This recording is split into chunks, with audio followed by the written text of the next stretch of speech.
Hello, everyone. I'm Bo from Brutal Commentary, and today I'm going to be doing my post-fight reaction to UFC Vancouver. Overall, I thought the card was pretty good, especially at the beginning, up until I would say the co-main event. And overall, I think I gave the card a 7 out of 10. Some really good finishes. Overall, a lot of the fights were pretty good. A lot of third round finishes as well, which is kind of crazy to think. I think like we had like 3 third round finishes in a row on the opening of the main card to the third fight on the card. Also, a lot of weird reffing and officiating, and some really terrible refereeing from Dan Murgiata. But I'll get to that point when I get to it in this video. But overall, I thought it was a pretty good card, and we saw some really good fights from the Canadian crowd, or sorry, from the Canadian fighters. And overall, the Canadian crowd was really fun too. Not too much booing of the opposite fighters when they won there and beat their fighters. But I think overall, really exciting card. But without further ado, let's get down to the fights. First up, Melissa Croden TKO'd Tainara Lisboa in the third round. First round, it did not look good for Croden. Lisboa was able to get a takedown in, more or less was winning on the feet, and just doing just a bit more than Croden overall in the first round. But then second round and onward, it seemed like Croden started to pick up some steam and just started to go after Lisboa, especially in the second round. She started to hurt Lisboa, cut her up a bit, or no, I said like bloodied up the nose of Lisboa, and overall just kind of bullied her. I gotta say, Melissa Cronin is a pretty big 135er, and she looked it in that cage. We'll say that for sure.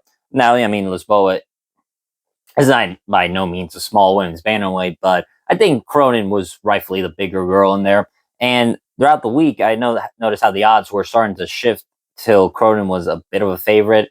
And it made sense, especially in that third round. She started just bullying Lisboa, brutalized her with some good ground and pound. I had said it before that I thought Cronin was going to be overall the better bully of the two, especially once they get into the clinch, as that is her bread and butter, and that's where she fucks up a lot of her opponents. And eventually, Lisboa tried to fight, and was pretty tough all around. But at this point, Cronin was just simply too much. Referee had to stop it had to stop it late into the third round TKO. I gotta say, I'm very impressed by Melissa Cronin being able to get back the win after a rough first round, because sometimes when you lose that first round, man, it is tough to win the other two once the momentum starts shifting to the other fighter, especially if they win that first round. Overall, though, good debut by Melissa Cronin. I'm not sure how far she's going to go in this division as a 34-year-old bantamweight with about 9 pro fights. But, in this division, which is relatively shallow, you can win like 3 straight fights and immediately get a shot at the rankings. So it's not that hard. I'm not sure they give her. I would think Priscilla Cachoeira be a good one. Those two are just going to go after each other, hands down, chin up, kind of like a Rocky movie. Well, I know Priscilla Cachoeira will be. Not so much Cronin. I think she's a little more defensively responsible. But overall, I think that'd be a great fight. As for Lisboa, probably a debuting fighter. It's my best bet. Or they could feed her Mesquita. That might not be a terrible idea either. But either way, good win for Cronin and a good way to kick off the card. I'll definitely say that. Moving up, Yuri Balgoria defeated Azamat Bakoyev via third round TKO. Whew, holy shit. Yuri Balgoria leveled up, man. I mean, I said in my prediction video, and I know a lot of other people, not just myself, were thinking this. Like, I thought Azamat Bakoyev was kind of going to smash Yuri Balgoria. Like, Balgoria is a great kickboxer. He's fought some elite talent, fought Pereira twice, fought Adesanya, fought the who's who in kickboxing in glory, almost a decade ago now.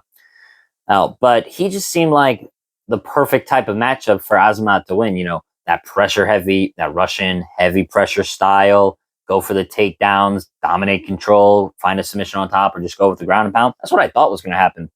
But no, Yuri Balgoria, he's played a very smart game. When he was at range, leg kicks and jabs. When Bakoyev would come in with those long winging punches, knees up the middle. Just picking him apart from range. And even when Bakoyev finally got the takedown, he wasn't able to do much of it. Now, I understand trying to take down a 6'5" 6'5" to 6'6" middleweight. That's a tough assignment to be asked for. Bakoyev tried, but Yusri Balgoria had really good get-ups, really good takedown defense, and very smartly used his reach to it kind of like the John Jones thing, where like you try and take John Jones down, he's just gonna press your head down, and all that strength and weight pressing on Bakoyev's head, it is fucking hell. And you saw also those slashing elbows and hammer fists cut Bakoyev in the first round around the side of the head. I believe it was the right side. And then afterwards, it was kind of a repeat. Now, Bakoyev had a few moments. Like, he did catch Yusri with a big right hand, but nothing too sustaining. Honestly, Yusri Balgoria was just a step ahead in this fight. Just about every single moment, he was a step ahead. It kind of shows something about Bakoyev, though. Is like, if he can't overwhelm you with his power and aggression, he's kind of there to be hit. He doesn't have good defensive head movement, and overall, he's kind of too tough for his own good. That's kind of what happened in the third round as Yusri started to unload on him with big right hands, right uppercuts, that jab, ever so persistent, just pop, pop, pop. Consistently just peppering Bakoyev. Eventually, Balgoria's just got Bakoyev so hurt, it's a standing TKO, and I thought it was the right call. I know some people might think early stoppage, but you look right after the end, Bakoyev just kind of sat on his seat by the base of the fence. He had nothing left. And I just, I think the ref saved him from his own toughness is what I really think. I think that was a good stoppage. Boy, I don't know what's going on with these kickboxers who train with Glover Teixeira up in Connecticut. Balgoria, Cesar Almeida, Alex Pereira. I don't know what Glover Teixeira is doing with these guys, but man, he's making all these kickboxers so elite with their takedown defense and their get-ups. I mean, especially against these high-level Russian fighters. Like you saw with Pereira, defended all the takedowns of Magomed Ankalaev, Yusri Balgoria. Now, he didn't defend all the takedowns from Bakoyev, but his get-up game was really good. Shoot, Cesar Almeida. Now, I know Cesar Almeida's been taken down before, but he's shown good takedown defense, good reversals, and a good sense of just going with those Travis Brown elbows whenever an opponent is by the hip. I gotta say, man, if you're a kickboxer, you want to transition to MMA, go to Glover Teixeira, go to Connecticut or something, because they seem to have the secret formula for these kickboxers to just transition to MMA. And I guess it's kind of part of it's crazy to think the new meta, years ago, how wrestlers dominated this sport. And if you were to tell them, years from now, kickboxers would transition to MMA and would kind of beat up these wrestlers and, become champions and the greatest of all time, or some of the greats. I'm telling you, back then they would think you're crazy. Nowadays, you got some high level kickboxing, you got some really good takedown defense. You're gonna be a problem. Well, I don't know. Now the question is, who do you give Yusri Balgoria, man? Because this is a legit win. Asmat Bakoyev was riding a 2-fight win streak, 2 first-round finishes. I know a lot of people are high on him, saying he might be able to beat Joe Pyfer and whatnot. Or at least I know a lot of people like Bakoyev because he was pretty funny on Twitter.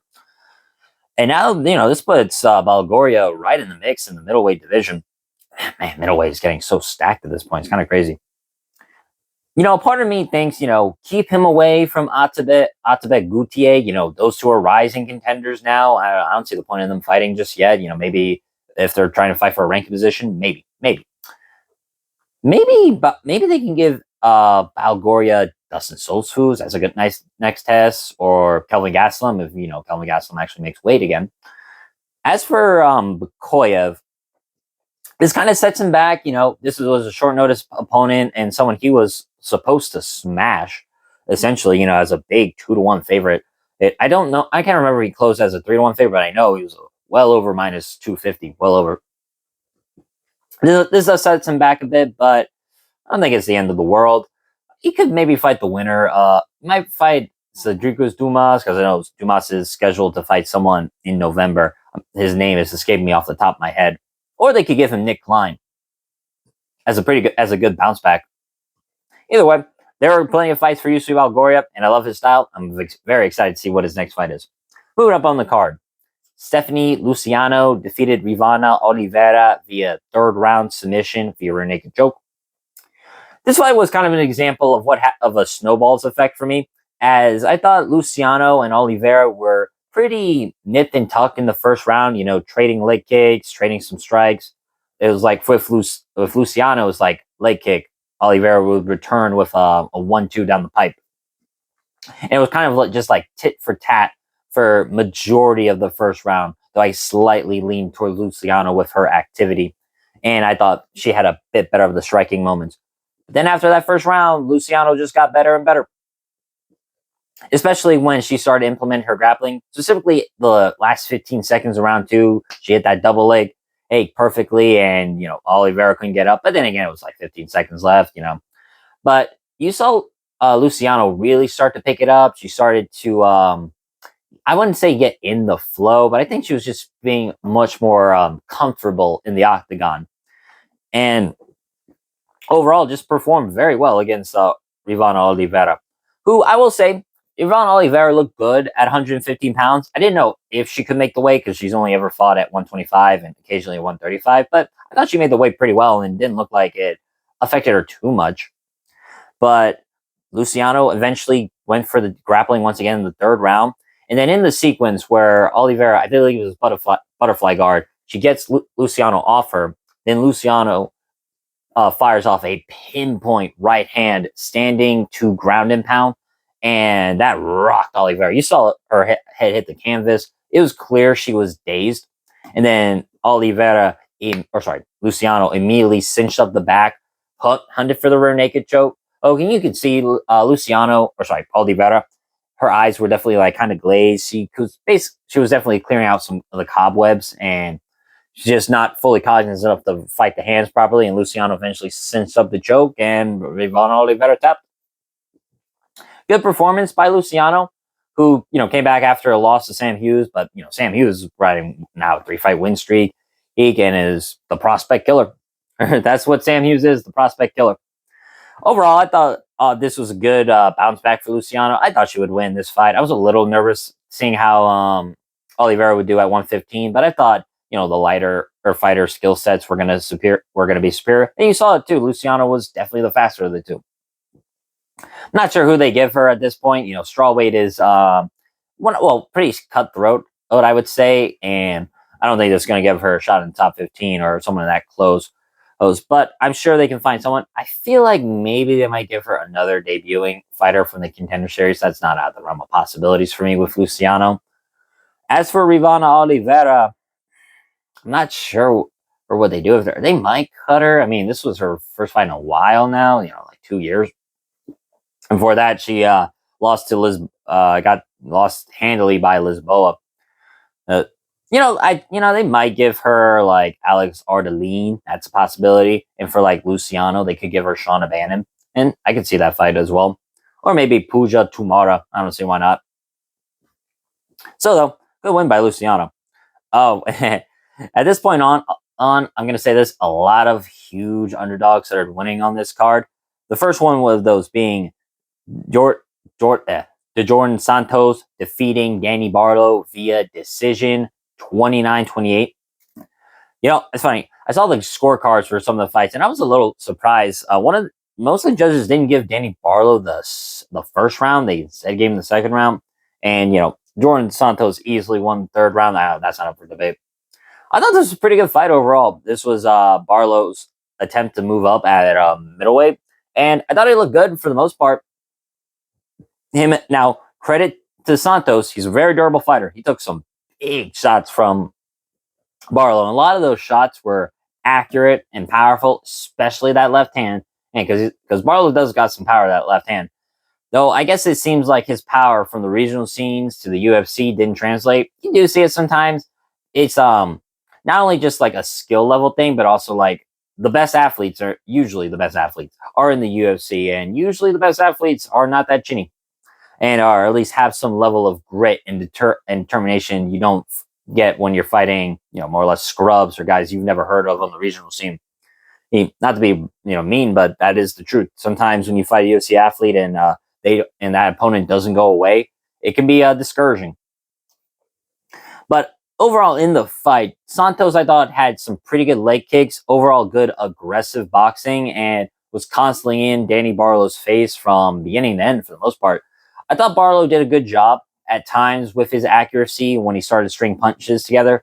And I thought, man, like Santos is taking huge shots. And it looks like Barlow was really hurting him, specifically in that second round, where it looked like he was going to get Santos out of there. Then Santos, as tough as $2 steaks, as that saying goes, refused to go away, just went after her Barlow and just consistently just tried to, was kind of mugging him. And later in that second round, where I thought Santos might have stole the second round with him not only hurting Barlow, but I thought doing better when Barlow was hurt. But then Barlow came back and then hurt Santos like the last 30 seconds or so of round two. That was an amazing round for sure. But man, I don't know who I'd score round two, to be honest with you. I really thought it could go either way, but it looked like most of the judges scored it for Barlow. I honestly thought Barlow won the first round, though, if I'm being honest. I thought he landed the overall more accurate shots.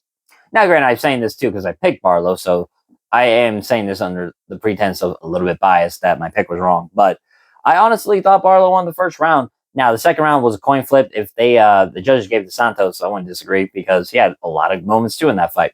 Third round, Santos won. That's undeniable. He got a takedown in about a minute and a half into the third round. Kind of looked like Barlow kind of gave it to him. I mean, you can see he was pretty tired once he was on bottom, but eventually fought back up. I thought he had some good striking moments. I thought Santos was doing just a bit better than him on the feet. And overall, grit and determination won this fight. And Santos gets the decision now. Now, it's interesting where Santos is going to go because he fought Danny Barlow, who moved up from welterweight and beat him. And he lost to Ozzy Diaz, who might be the worst middleweight on the roster. So it's kind of interesting where they could put Santos at the current moment. Because, as I said, middleweight is full of killers, dude. It really is. Robert Breachek would be an awesome fight. Both him and Santos, big underdogs.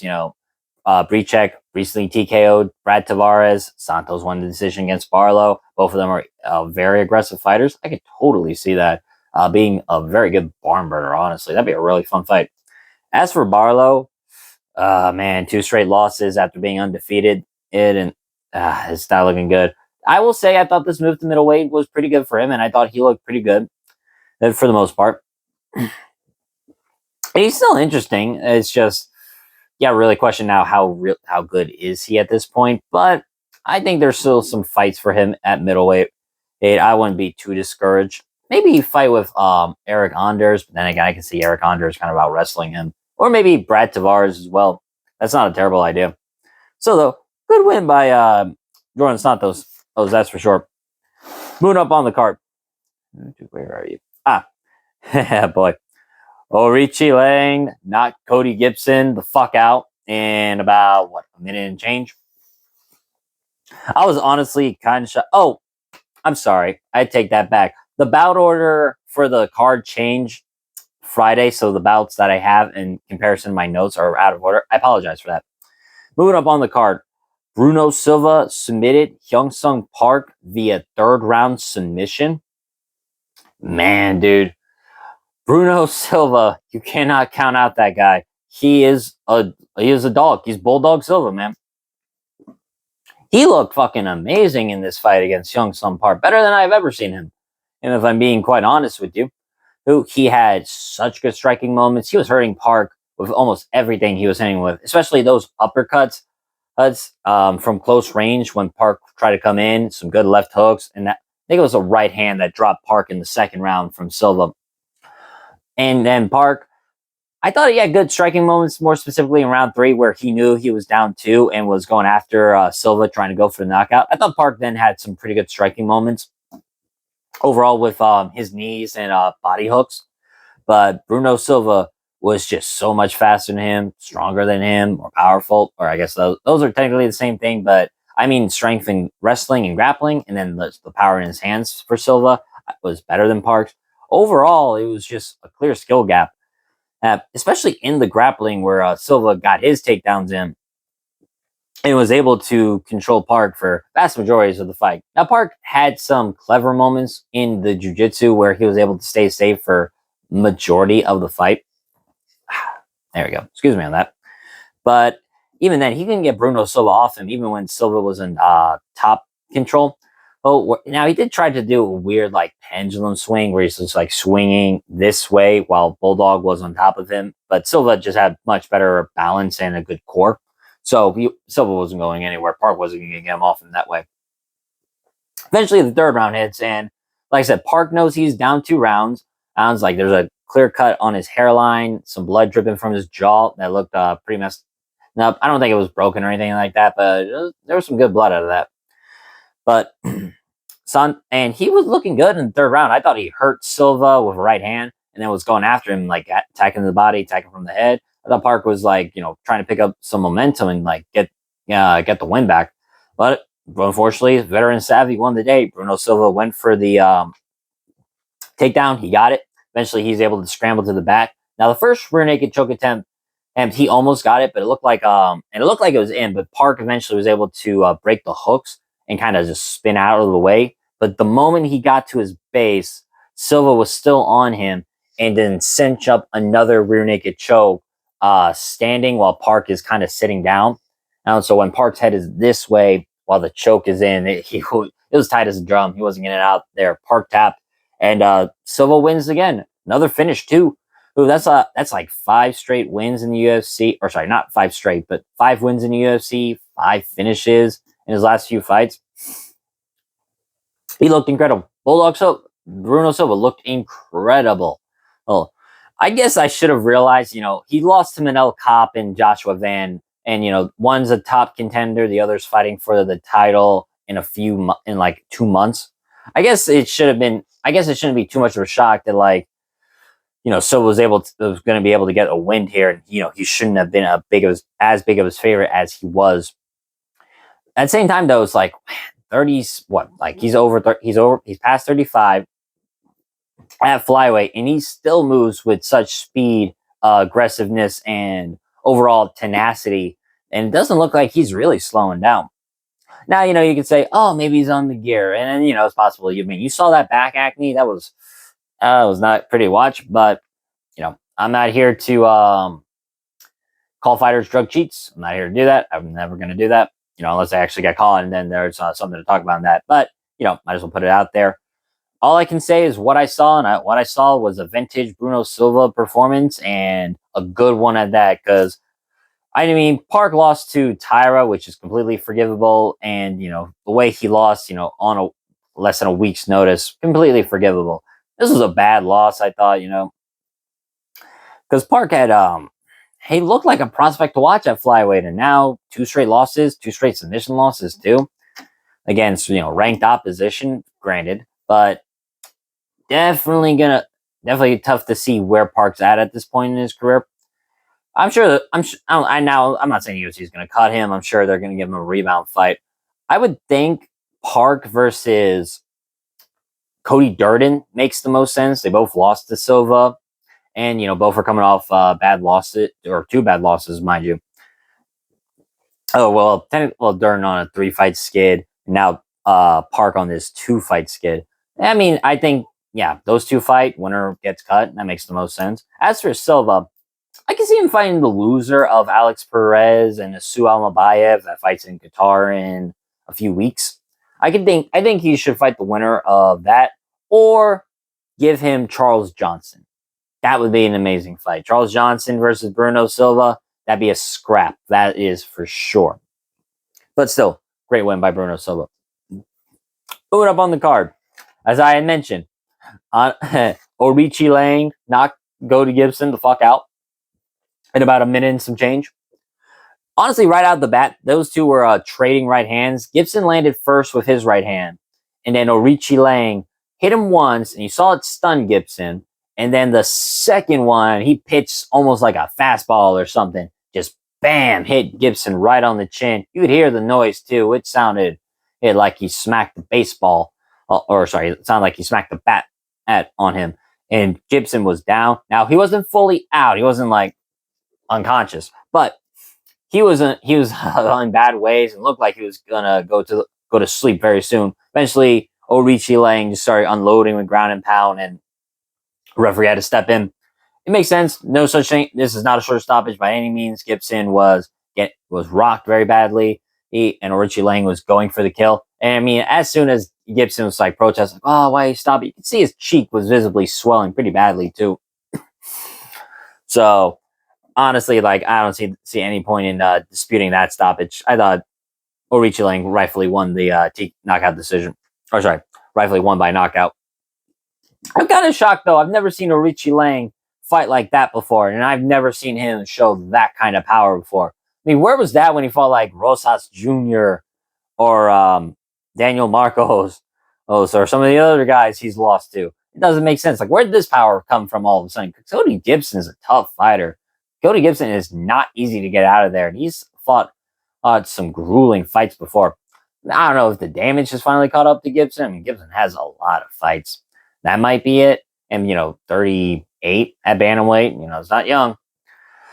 So maybe that culminated in a weak chin, but still, though, to knock out Gibson that way and kind of just pitch a fastball Orichi Lang did, that is impressive. That is impressive for sure. Thing is, who do you give Orichi Lang now? Because, bantamweight's just, it's full of killers, man. It is just full of killers. I'm not sure who they give Orichi Lang to be honest. Like I said, there's so many killers at bantamweight. It's kind of hard to matchmake at times. I don't think he is ready to fight a Damon Blackshear. I think Blackshear would out wrestle him, kind of like Rosas did, and what I thought Gibson was going to do, and probably submit Orichi Lang. So though, I can see him giving to it. Give Damon Blackshear a bounce back fight. I don't think that's out of the realm of possibilities. As for Gibson, this is a rough loss. He's now 4-6 in his return to the UFC. They might cut him, if I'm being honest. I mean, I know he puts on fun fights, but they honestly might cut him. I wouldn't blame him at this point. 2 bad losses now. I know he did pretty good against Blackshear up until he got submitted, and or at least was good early, and then he started to lose and got submitted by Blackshear. But this was a terrible loss, honestly. Terrible, terrible loss. Honestly, at this point, I do think cutting Gibson is not the worst idea to do. Again, Orichi Lang, they could give him Cody Garbrandt. I don't see the problem with that. I mean, I think Garbrandt has to prove he deserves any big fights or against the top 25 of bantamweight. So I think that's a fair fight. Plus, both got right hands now. I mean, Orichi Lang with this power, who knows? He could knock out Garbrandt or Garbrandt knocks out him. That's for sure. Either way, that was a great win by Orichi Lang. Moving up, our featured prelim. Drew Dober TKOs Kyle Prepolek in the 3rd round. This was fight of the night, rightfully so. This was an awesome fight. Drew Dober fights are usually awesome. Drew Dober fights, get your popcorn ready. In the 1st round, I thought Dober was looking very good. Now, both him and Prepolek were southpaws, so Dober was firing that rear leg kick his left rear kick to the front right leg of Prepolek. And going to town with that leg kick as well. Landed some really good overhand lefts, some good 1-2s as well. I thought Drew Dober was looking like the 5-1 favorite he was on this card and was kind of putting it on Kyle Prepolek for a bit. And then I don't know how, because Kyle Prepolek's not really shown this level of tenacity nor this level of skill, if I'm being quite frank. But he started to tune up Drew Dober as the 1st round went on. Bloodied up the nose of Dober, started to land his own offense. It was kind of like a weird herky-jerky striking Prepolek, and there was some odd timing to his kicks. I mean, he actually caught Dober with a head kick a few times in this fight, especially in that 1st round. But Dober ate it. I guess the Dober chin healed enough from March to October. I guess it healed enough. So that was good to see. But I thought Dober won the 1st round, and he had some good momentum. But I will say, by the end of the 1st round, it looked like the momentum was swinging to Kyle Prepolek's way.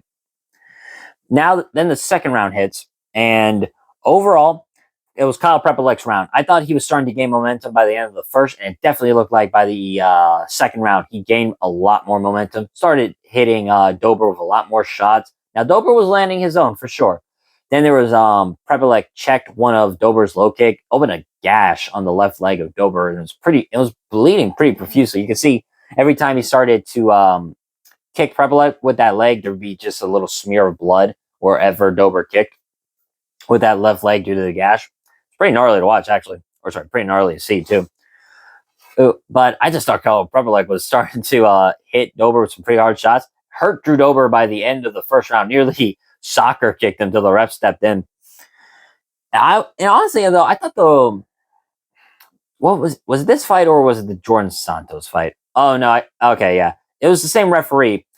Hey, but in that Jordan Santos fight, when I'm forgetting whose mouth guard it was. I think it was Barlow, or no, I take it back, Santos. When his mouth guard fell off and there was a pause in the action, the ref gave him his mouth guard back. I was wondering why the fuck was DC complaining to the ref about why is he stopping the fight when there was clearly a pause in the action. You know, they weren't engaging. I meant to say that, but it's the same ref for this fight as well, so that kind of goes to where I'm going to. If you know you saw the fight. But still, second round, Kyle Prepelic. Third round, Dober's fighting like a man possessed, and he lost the second round and is trying his hardest to go for the finish or at least win that third round. Eventually, he goes for a switch kick to the body, and it happened before in the first round. He grazed the cup of Prepelic, but this time. Drew Dober hit Kyle Prepelic squared in the cup. It was awful to see Kyle Prepelic get hit like that. And he was down for like almost the entire 5 minutes. Yeah, I think he got up at eventually 4 minutes and 15 seconds. And I must say, I loved how the referee was handling that. You know, he was going to Prepelic constantly, just strongly advising him, you know, take your time. You have time, rest up. Don't listen to that crowd. That's noise. Just take your time and rest. I love that. I absolutely love that from the ref. And I thought that was really good officiating. For a second, I thought DC was like fucking complaining about it. That was like really weird to me. But then I saw DC change it to sort of like compliment, like the ref's doing a good job. I was like, yeah, the refs is doing a good job. It's kind of weird though. It's kind of weird. I know some people were like off when he took a point from Dober at that point, like after the 4 minutes instead of immediately. I thought it made sense, like, you know, first, you know, let Kyle Prepelic recover because let's see if he can come back from this. Because if you're not, you know, it's like a no contest. But I don't know. I thought take the point away from Drew Dober. I know Drew Dober didn't do it by on purpose. He doesn't seem like that type of guy, nor has he ever been a type of fighter to like egregiously foul multiple times. So I know he didn't do it on purpose, but I thought that was the right move. Take the point away from Dober, just because that was a fight altering blow. But then, as soon as the fight continues, Dober started putting it on Prepelic, knees to the body, knees to the head, elbows up top, crushing crushing left hand, left uppercut, right uppercut. Dober was fighting like a man who was down on the scorecards. And you know what? He was, because if he had won that round, at best it'd be a draw. And unless he somehow got a 10-8, but that was not likely. So, I mean, it was smart on Dober. Now, you got to feel bad for Prepelic because you got to think Dober was kind of fading a bit in that fight, but then, you know, kind of basically had like 5 minutes to rest up. And eventually, you know, kind of just had like his second win and was able to just put on Prepelic. Eventually, the ref had to step in, stop the fight. Prepelic was just taking way too much damage. And you know, I agree. Dober, you know, did a good job bouncing back. Of course, it kind of stains the fight or stains the win, you know, the circumstances it is, because I do think Prepelic was really affected by that kick, and I do think Dober getting all that time to like catch his breath did play a part, but you know, at the same time, you know, what is he supposed to do? You know, he's got to wait for his opponent to see if he can get back in the action. Prepelic wanted to continue. After taking his appropriate time to rest, you know, it's out of the hands at that point. And now Drew Dober does officially become the knockout king of lightweight. He has 10 wins via knockout. That means he has the most knockout wins at lightweight, more than Dustin Poirier, who at that point tied him at 9. So, you know, you got the knockout king at lightweight, Drew Dober. As for Kyle Prepelic, I know he's winless in the UFC, but I think the UFC will probably reward him for another fight. This was a great fight, and honestly, Kyle Prepelic looked the best I'd ever seen him. I don't know what changed, but I thought Prepelic was looking so much better than, like I said, I'd ever seen him. And I think this type of performance, both like fight of the night and kind of how he got screwed over, or all things considered, I'm sure the UFC will give him another chance, especially if they go back to Canada. I'm not sure they would give Prepelic. Maybe Kurt Holloway, I could see that, or maybe Trey Ogden. I could see either of those fights making sense.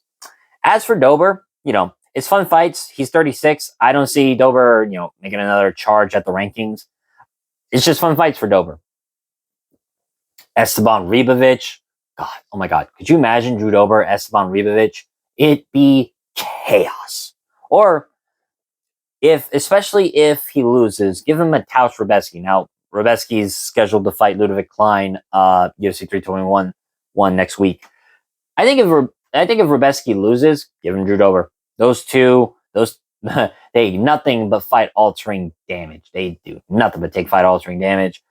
I think it'd be great to watch that fight. I'd be a little scared for the health of both of them, but it's the fighting business. I don't know what to tell you on that part. Also, a little shout out to Dober. He was talking about how he had a lot of problems coming in, and there's just some stuff up in his personal life. I'm not going to delve into them. I'm not going to disclose it. That's for him. You can watch his interviews post fight. But I do want to give a shout out to Dober. 3 fights skid, and each one of them looking kind of progressively worse and getting this win back. It was nice to see. I like Drew Dober a lot. He's a fan favorite for a reason. Moving up on the card, our main card opener. Kyle Nelson TKO'd Matt Frevola in the first round, and with 3 seconds left, great win by Kyle Nelson. I thought he would get the win here against Matt Frevola. I just didn't trust the Matt Frevola chin. Oh, wait, no, that's not what happened. I'm sorry. Hey, Kyle Nelson won via unanimous decision.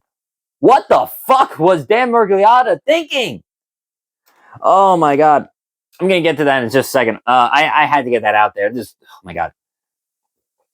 It's like having it was like the monkey on my back. So in the first round, Matt Frevola is doing a really good job using his physicality, overall pressure, his good wrestling, and he was doing pretty good against Kyle Nelson. I thought Nelson was doing pretty good on the feet as well. You could see they were that his team or like his corner and him were training like to catch Frevola with some high kicks. You could see that. And I thought, like I said, Frevola was doing a good job, took Nelson down at times and seemed like the stronger fighter, even though Nelson did seem like a pretty filled out lightweight. But then eventually they start swinging, and Nelson lands a big overhand or kind of like this long right hook that catches Frevola on the chin and makes him fall face first. Eventually Nelson gets to the ground and pound going, and you could see Frevola go in and out of consciousness. Like he was knocked out. He was knocked out. Matt Frevola was knocked out. And it looks like Dan Miragliotta steps in, 3 seconds left, first round TKO by Nelson. I mean, you can see Frevola congratulating Kyle Nelson on the win. It was like, good job for Nelson, blah, blah, blah. And, he was kind of the people's underdog. I know a lot of people were picking against Kyle Nelson. I wasn't one of those people. I just didn't trust Matt Frevola's chin. And I thought, and I thought it was right, TKO. Then I hear from the commentators, like, the fight's going on, get round 2 ready. I'm thinking, what the fuck are they talking about? And apparently, Dan Miragliotta said, no, I didn't stop that fight. No. Now, they had the official explain what happened, right? Dan Miragliotta says he thought he heard the horn. That's a very shitty excuse. You could clearly see there's no horn. You could clearly hear there's no horn. There's 3 seconds left on that clock. And Miragliotta steps in. Now he doesn't do the wave the hands, but you're in there. You separate the fighters mid-action when there's still time left before that bell rings. The fight's still on. Kyle Nelson knocked him out. Oh my God, man, Miragliotta. I don't know what it is. I know he's made some mistake like this before, where he back in April during the Kansas City card, where he thought the clapper was the bell. He made that mistake before. But oh my God, this was worse. He nearly screwed over Kyle Nelson, nearly screwed over a lot of bettors who could have been putting money on him, and gave Matt Frevola a possibility of winning this fight, which he should not have gotten this chance. He should not have. Because you could see Nelson was, Frevola. You can see Nelson was, what's the word I'm looking for here? Was kind of gassed in round 2. And obviously, he had a huge adrenaline dump. He thought he had won the fight. And I thought Frevola won the second round.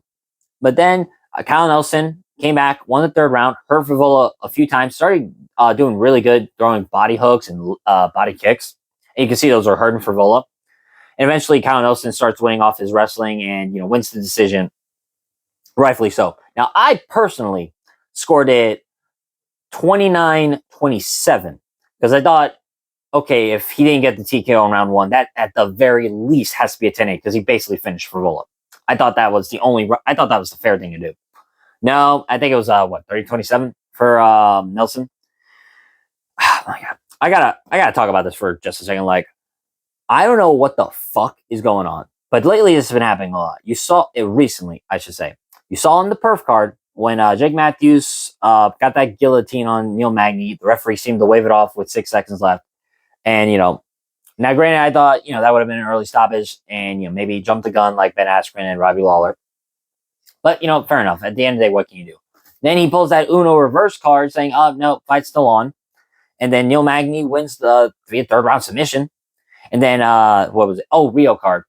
When it seemed the ref waved it off when Vicente Luque couldn't continue after Yoel Alvarez punched him in the eye, and then the ref's like, no, Uno reverse. I'm sorry, no, I didn't stop the fight. Go, doctor, go check out Luque. But this is the worst of them all.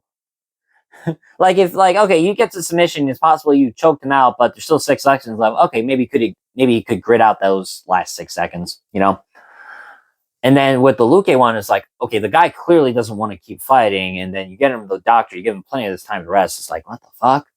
This is the worst. This is the worst. This is the worst of those. I don't know where it all of a sudden became a thing where referees can all of a sudden just go back on their decisions or like stopping the fight. I don't know when that became a rule, and I'm probably going to look up more of the official rules after this video. I'm also probably going to make it like a separate video talking about this because I feel like this needs to be addressed. Because 1, you're screwing the fighters. 2, you're screwing their livelihood. And 3, you're really fucking over their careers, right? Because can you imagine if Kyle Nelson lost this fight? That'd be 2 fights. That'd be a 2-fight skid. And after moving a division, and that not only affects him like records wise, like how he does in the UFC, that also fucks over his purse because you get paid to show up, you get paid to win. And could you imagine if Favola won the last 2 rounds just because Nelson was tired or from the adrenaline dump? Like Mergliato would have screwed over Kyle Nelson. I bet you he had money on Favola. I bet you that's why. But man, this was terrible. Terrible refereeing, terrible officiating. This fight should not have continued. I'm gonna get off. I'm gonna shut up about it. But I feel like that had to be addressed. That was just terrible, fucking terrible. Now where they go from here, I'm not sure. Kyle Nelson, now player at lightweight. I'm interested to see what he can do. I don't think he's gonna go super far. I mean, lightweight, Shark Tank, fucking Shark Tank. I was gonna say Jai Herbert, but he lost to him already. That being said, I think Matt Favola versus Jai Herbert make the most sense. I mean, Favola 3 fight skid, and they've not been looking good for him. He got knocked out brutally in 2, basically knocked out in this one too. I don't know if Jai Herbert's the best fight for him just because I think he's gonna get hurt very badly. As for Nelson, Jimmy Malarkey probably makes the most sense. They're both well-rounded guys. They're both not the highest levels of finishers, but they can get the job done. I think that makes the most sense. As I said before, though, terrible refereeing from Mergliata. It's 1 of 2 fights. I thought he fucked up, but we'll get to that one later. Moving on the card, Charles Jourdain has arrived, ladies and gentlemen. He submits Davey Grant via guillotine choke in the first round. Boy, when I saw this fight, or when I saw this fight was announced, and then the week leading up to this, I really thought this was a close fight. You can see my video. I thought this was like a 50-50. And I was really thinking, man, who is going to win this fight? This is going to be really tough.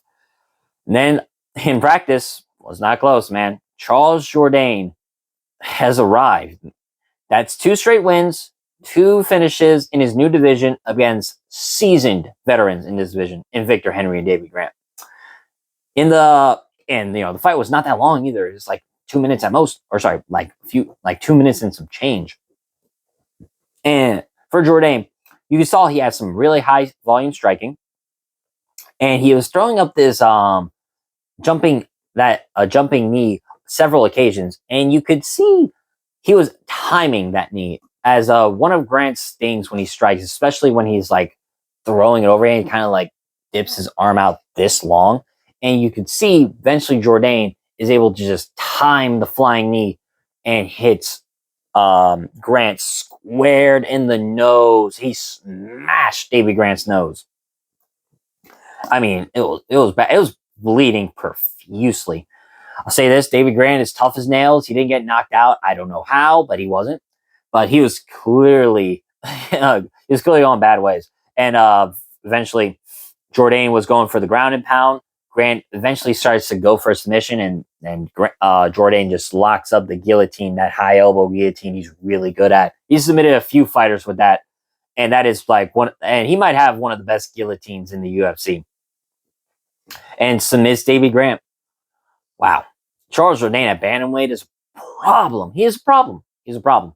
He's very good. He's highly skilled. Can do everything at an elite level. He's clearly got some good power in this. He's clearly got some good submissions in this.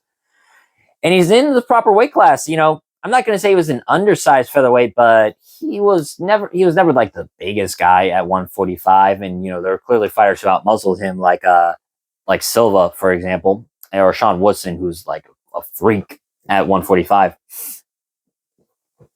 This was impressive. Like, nobody's done this to Davy Grant. Nobody. I mean, the last loss Davy Grant had was a close fight to Daniel Marcos, which, again, I thought he won. And then the last two, he beat prospects who, you know, could be something, more specifically Damon Blackshear, but also like Jonathan Martinez. And I'm thinking the last time Davy Grant got finished was way back in 2018 when he got caught by a triangle choke by, was it Louis Storks, I believe? Man, this was amazing by Charles Jourdain. And at this point, you know, I say, you know, let's cut the bullshit. Give him a ranked opposition. He called out Marcus McGee. That's a perfect fight to make. That's a tough fight for Jourdain. Marcus McGee is pretty good, and he's a really good striker too. But who wouldn't want to see that fight? Let's be real here. Who wouldn't want to see Charles Jourdain against Marcus McGee? That'd be an awesome fight. Or shoot, him versus Lockdog or Kyler Phillips.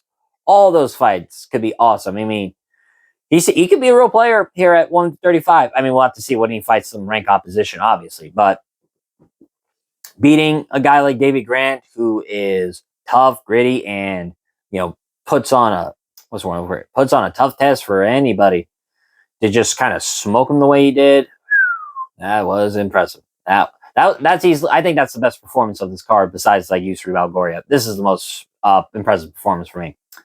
Moving up on the card. Manon Fiorot knocked out Jasmine Jasudavicius in the first round. Boy, Fiorot really showed levels to this, huh?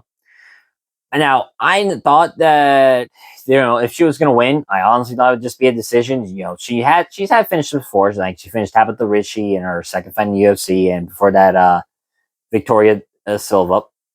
Oh, no, Leonardo. My apologies. But that kind of power, she hadn't shown that power in a while. And now, granted, you know, she's fighting, you know, her opposition, you know, grew in competitiveness and skill levels, obviously. But to knock out Jasmine Jasudavicius the way she did, she basically caught Jasmine intercepting and just stuck the right hand and immediately put Jasmine on wobbly legs. But then, oh man. And then Fiorot just went for the kill and went for the ground pound. Now, I thought maybe it was a little bit of an early stoppage, but, you know, Jasmine wasn't improving position, and she wasn't really getting up in any way, shape, or form. I thought it was the right call. It just sucks because I really thought Jasmine had a chance to win, but I guess it was a pipe dream. Manon Fiorot showed that there's levels and really showed she is still like an elite top 5 women's flyweight. It's honestly interesting what this does for the division now, because she fought for the belt. She lost to Shevchenko in a close decision. Now Shevchenko is fighting Weili, so I don't know exactly what's going to happen, because either one of those two, you know, either she fights Shevchenko in a rematch or she fights Weili. Depends. I think if Weili wins, I think they might book Fiorot versus Weili. That's not out of the... I think that would make sense. Now, if Shevchenko were to win, I think Manon Fiorot will probably take on Natalia Silva for the number 1 contender. Now, granted, I think Natalia Silva is the rightful number 1 contender, but with how the division is and how like both Shevchenko and Weili don't fight that often, in like once a year, sometimes twice, I think it makes sense for both of them to just Fior and Silva to keep busy. Plus, it'd be a very interesting clash of strikers. Fior kind of more so a counter striker who can stand at one place and let her opponents come to her, while all Natalia Silva does is stick and move, and one of the fastest strikers in that division. Very good kicker too. Be an interesting clash of striking styles. As for Jasmine, this was a rough loss, man. She was looking great, man. 5 fight win streak, and her opposition was getting better and better. But I guess she will forever be a top 10 fly. Like now, I mean, there's still plenty of fights for her, and I think she can win some of these next few fights. I believe give her like the winner of Macy Barber, Corinne Silva. I think that makes sense. Or if Aaron Blanchfield loses to Tracy Cortez at UFC 322, I could see that. I wouldn't think Cortez because Cortez beat Jasmine, and I really don't think anyone's clamoring for the rematch. But I think there's some fights for Jasmine. I think she can still beat some of the top 10 at flyweight. And man, Fior, this is a great win for her. I mean, great finish to show that she's still at the top and still like the top 3 of this division for sure. Moving up on the card. Ayman Zahabi defeated Marlon Vera via split decision.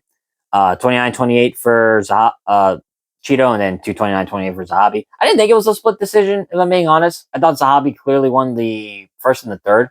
Cheeto won the second, and absolutely as well. I will say, I think this was a better Cheeto Marlon Vera than we had seen in his last 2 fights to O'Malley and Figgy. But again, man, it is the same problems that have plagued him over and over and over. If you have Marlon Vera fighting in a 3-round fight, he's gonna more often than not lose the first round just because of just his low output and his more defensive first style instead of coming after Zahabi. Now that being said, like I said, Cheeto was much more aggressive and much more on the front foot than he had in his last 2 fights. But Zahabi, really tough guy out there, really good at surviving damage, surviving getting hurt, and he wears damage pretty well. I mean, now Cheeto hurt him more than Zahabi hurt him for sure. But I thought Zahabi had the higher output and overall the better striking moments. Now in the second round, Cheeto hurt Zahabi bad with a piston-like jab. He just kind of threw it out. Not much wind up, just kind of threw it. I mean, Cheeto is one of the hardest hitting bantamweights on the roster. So it's not a surprise he dropped Zahabi. In fact, I'd be kind of shocked he didn't. But I thought Zahabi took a soccer kick to the face by Jose Aldo. I think he could survive Marlon Vera punch. But that definitely had Vera win the second round. Third round, both were going at it pretty good. But again, I thought Zahabi won the third round. He had the overall better volume and better striking moments. I think it really just came down to who won the first round. It's what I think majority of people think of who won this fight. And again, I gave Zahabi won the first round. I thought he had more activity and the better striking volume and was beating Cheeto to the punch more times. Again, man, it's just something that's plagued Cheeto's career. He doesn't throw that much. He doesn't throw that much at the start of the fight.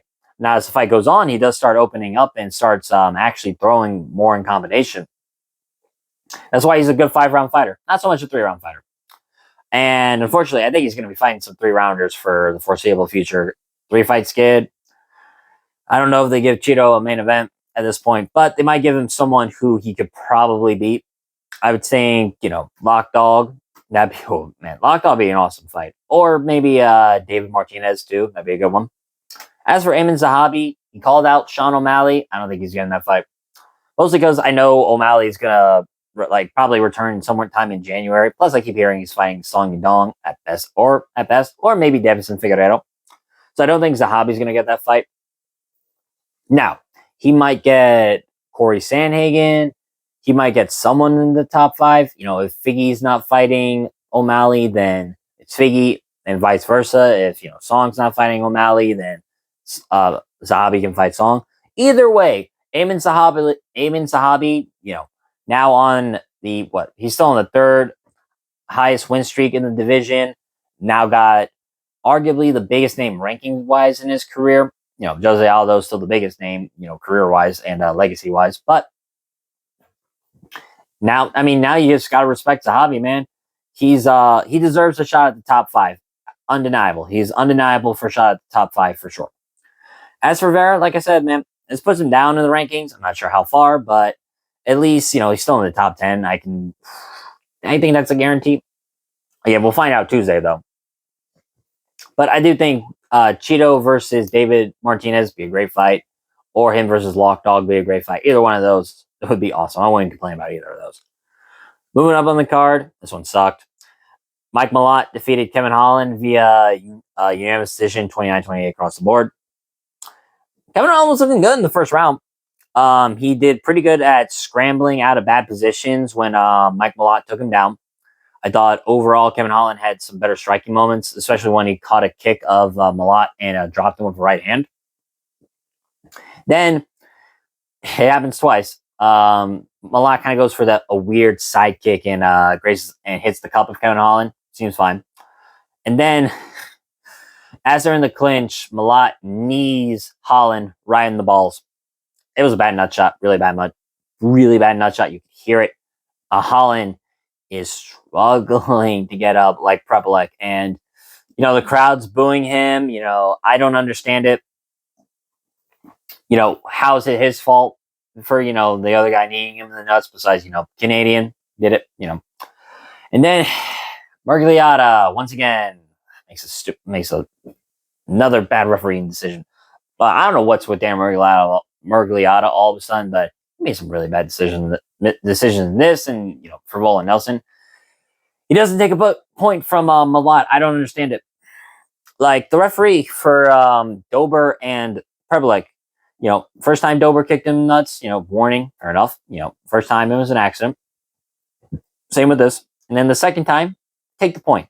Is it so much to ask we ask for like some consistency with these referees? Is it too much to ask? Oh, wait, I know what it is. Canadian gets fouled, take the point. Canadian is the one doing the foul. Nah. Just a hard warning. He's learned his lesson. Oh, my God. And then, as you can see, Holland takes the full 5 minutes, actually a little longer than 5 minutes. Rightfully so. He got kneed very badly in the nuts. And you could see it was still clearly affecting Holland. He was still trying to adjust his cup and did not want to fight, more or less. And after the first, and then at round one ends, still gave the round to Holland. I thought he had a really good first round. And, I thought it should have been a 10-8 because, you should take a point from Malott because he did, again, a fight-altering kick, fight-altering shot is, I guess, the word you want to use. I just don't get it. Why can't we have consistency, right? Like some refs, take points immediately. Other refs, you got to do it 4 or 5 times before they take a fucking point. I don't understand why all these refs have different priorities when it comes to fouls and or their president on taking points. I don't understand this. Mike Malott should have had a point taken away from him, just like how Drew Dober did.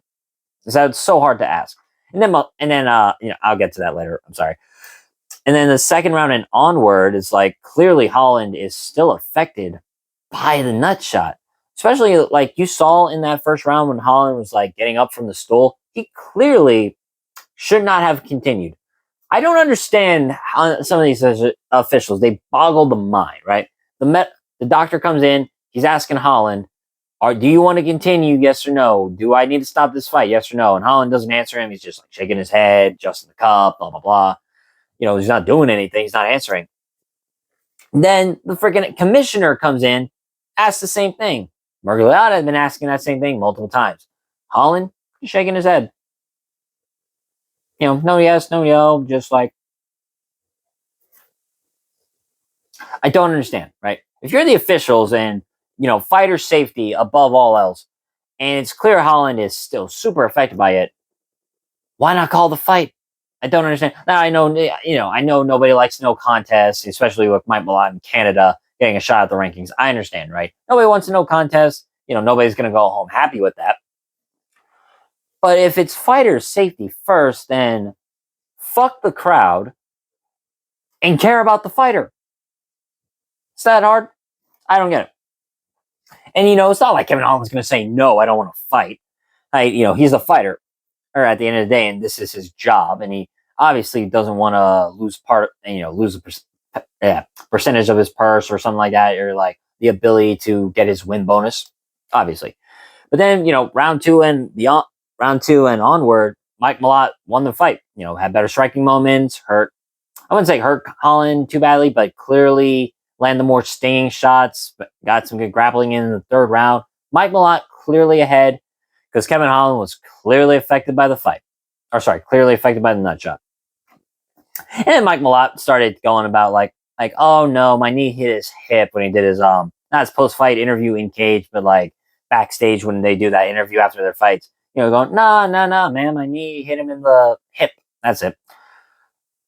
Dude, just fucking save face and say you accidentally hit him in the nuts. I don't know what to tell you, man. Like, I'm not stupid. You viewers are not stupid. None of us are stupid. You could see the replay. He hit him badly. So why lie? Why he's saying this? I don't get it. That made me mad. Margulata handling the fight made me mad. I thought Holland got screwed. I did. I thought they screwed Kevin Holland over. Oh boy.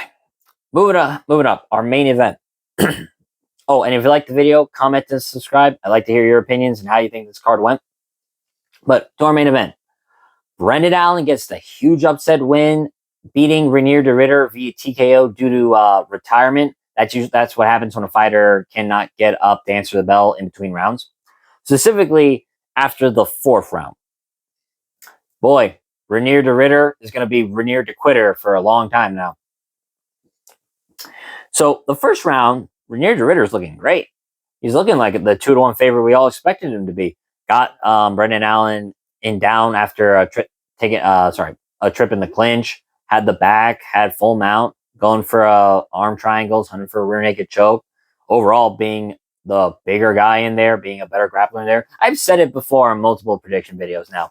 You got a tall guy who's a really good grappler on top of you. It's just like those spiders, those legs just circling around their prey, just draped over them. And you saw that with De Ridder just kind of smothering Allen with top pressure and doing a really good job at it.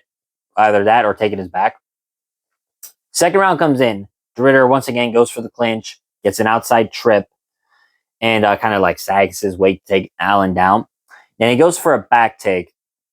And it was either Allen reversed it or De Ridder slipped. But eventually, Allen's able to get top control. And if there's one thing about Brendan Allen's game that is very dangerous, is him on top and him being able to unleash ground and pound, because his ground and pound is very ferocious. His elbows are sharp, they're thudding, and as I said before, it sounds like this. It does sound like that when he hits the skull. Also, I thought Brendan Allen in his ground and pound was ferocious in this fight. You can see by the end of this fight, there was a huge hematoma on the side of De Ridder's face, and his De Ridder got cut up. Then, as the round ends, you could see De Ridder kind of struggling to get up and getting tired. And boy, I should have realized that this was going to fall off a cliff pretty fast. Then, third round, De Ridder once again goes for a takedown, once again goes for the back, and Allen is able to once again reverse position and wind up on top. And De Ridder is just playing jiu-jitsu, going for this weird guard he has, going for triangles that were not there. He had like an inverted triangle towards the end of the third round, but Allen eventually was able to pop his head out. And it was so weird. Like, Ridder had no sense of urgency to get up. I don't get it. Like, you saw with Mearshard, yeah, he got taken down that fight, but at least he was trying to get up. In this one, I don't know what it was. He just didn't want, he just wouldn't fight to get up. And he was exhausted. He was exhausted. It was so bad the corner was going to like help him up until Jason Herzog stopped him and told him, he has to get up on his own, which, is true. You have to get up on your own. Or, the referee will stop the fight. It has a TKO. And then it got worse from there. Fourth round comes in. Allen knows his man is tired. And he just goes for a double leg, picks up De Ridder, fireman's carry, and then just drops him on his corner. And then it's an Allen round, top control, good ground and pound. Didn't really go for many submissions, I would say, Allen. And that was ironically his only takedown in the fight. Other times when he got top control, it was due to reversals. And just De Ridder, De Ridder had absolutely nothing left. Absolutely nothing left. His large hematoma on the side of his face, cut up. Allen looking fresh, ready to go. I don't get it. Brendan Allen is like coming in off the couch at roughly, 2 weeks notice. He looks so much fresher than De Ridder. I don't understand. Then De Ridder is looking like the ref's going to stop the fight there because Ridder won't get up. And then he goes to his corner. And at first, it's like, it seemed De Ridder was going like, no mas, no mas, I'm done, I'm done. But then, I saw in an interview, I think it was MMA Junkie, De Ridder's coach on Instagram put out a statement going, he stopped the fight. And now De Ridder's corner was talking mostly in Dutch, and the UFC didn't have a translator for Dutch. Yeah, and it's weird too because like because there were some English speaking, like Robbie Lawler was in his corner as well. And I don't know. I'm surprised they didn't have a translator for De Ridder for Dutch. I don't know why. But basically basically De Ridder's coach, De Ridder said, I can't continue anymore. I'm done. The coach decided to stop the fight, throw in the towel, and Herzog stopped the fight. I will say this. I'm glad the corner stopped it because, we as MMA fans, we love violence. We love that. But there are times where, we look at a corner and go, why are you letting this fighter continue fighting when either A, they're clearly too beat up and too tough for their own good to continue, and you're just kind of sending them off to get even more brain damage. I don't get it. Like, you saw with, like, Lerone Murphy when she fought Andrade back at UFC 283, or Renato Moicano when he fought RDA at UFC 272. Like, these corners just continue to send their fighters in even after getting badly beaten. Now, the fighters want to continue, but it's the corner's job to keep your fighter safe. And to this day, the worst one is Raquel Pennington versus Amanda Nunes, where in between the fourth and the fifth, Raquel told the fighter she could not continue. Her corner was like, get in there, keep fighting. And she eventually just got pummeled even more by Amanda Nunes on route to a 5th round TKO. So I give credit to the corner for stopping the fight and like not letting their fighter continue to get beaten on for another 5 minutes. I applaud that. But man, Reinier De Ridder, what happened? Now, this is not the first time he has, quit mid-fight. This was his second fight with Anatoly Mulik, which was his last loss up until this one in ONE FC. That is how he lost, when he couldn't answer the bell and couldn't get up. That is how he lost before. So it's not the first time this happened. But, now this is me speculating. One of two things. Either A, De Ridder was injured, or two, again, theory of mine, maybe all these fights in such a short time frame might not have been the best thing. Now, I know we love activity and we love fighters who are active, true. But De Ridder, you got to understand, it's like walking around the 230s, cutting to 185 pounds, and now he's doing it January, May, July, October. And before that, November, like I said, less than a calendar year.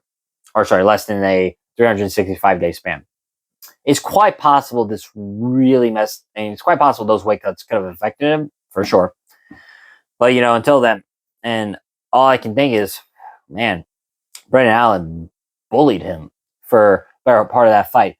Could you imagine what Fluffy would have done to De Ridder? Now, I was going to pick Fluffy, and I was pretty confident in him winning, but man, Fluffy Hernandez would have fucking killed Reinier De Ridder. He would have killed RDR. Now we got a new wrinkle in the top 5 of middleweight. Brendan Allen, who, changed camps to Chicago with Bilal Muhammad. I gotta say, Bilal Muhammad's a really good coach. I definitely see Muhammad, when he does retire, I don't know when, but when he does retire, I think he's going to be a great coach. He's really good at explaining to his fighters exactly what his opponents are going to do and how to counter it. He's really good at that. Credit to Bilal Muhammad. And his coaches and staff and his coaches and whatnot in Chicago. Congrats to them. They did a great job with Brendan Allen. It's interesting, man. Brendan Allen, 2-fight skid, lost to Mavov, lost to Fluffy. Now this 2-fight win streak, beat Vittori, now beat RDR.